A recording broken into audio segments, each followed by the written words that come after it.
Hey everybody, and welcome to the second video where we're going to be looking at your goals and how we can start to set better goals for 2018. So in the first video we looked at the what and the why. So we're looking at, where that end goal really was, and so you've already started on the path towards setting some proper goals. Now, when it comes to setting goals, the best way to do it and the easiest way to do it is using this acronym, the SMART acronym. So basically what this stands for, we've got S for specific, we've got M for measurable, we've got A for achievable, we've got R for realistic, and we've got T for timed. So what does this mean? Well, when people set goals, often they have very unspecific goals. So saying something like, I want to lose weight, whilst it's a good motivating start point, it doesn't really specifically give you what it is you're trying to achieve. Whereas if you say, I want to lose 30 kilograms, then you've specified a much more distinct goal. Now, what we want to do when we're looking at setting these goals is maybe set about 3 goals that you can start with. So most people, they're looking to lose weight. So that can be your first goal that you can use following this acronym. So I'll put up a goal setting worksheet along with this video on the website, but basically specific, we've covered, you need to make it specific. It needs to be as specific as possible so that you can't get out of it. It can't be some vague goal, because when you have vague goals, it's very easy to justify why you haven't done them.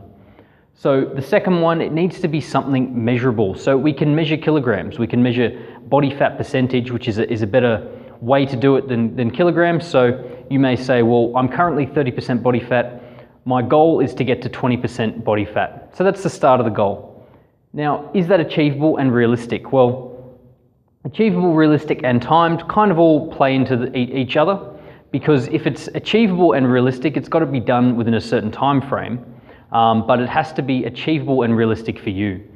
So an achievable and realistic goal might be, losing 10 kilograms in 6 months, whereas an unachievable goal might be trying to lose that 10 kilos in the next 2 weeks. So when you're thinking about achievable and realistic, make sure that it is, you're really taking into account your life, who you are, your previous injury history, where you're at in your life. So it may be that you want to deadlift 400 kilos, but is that really achievable and is that really realistic for you? And the last one obviously is time. So you need to put a time limit on these goals so that they don't just become a vague, endless goal. So an idea of a goal that is suitable is basically saying something like, I want to lose 10 kilograms by June 2018. So it's a realistic goal, it's something that you can achieve, it's timed, you've put a time limit on it, and you can know at the end of that 6 months if you've really achieved it. So what you need to do is set out about 3 goals that you want to achieve for 2018 with your fitness and health. So, put up whether it's weight loss, whether it's gaining some muscle mass, whether it's getting stronger, getting fitter. Try and think about what benchmarks you're going to use to ensure that you got there.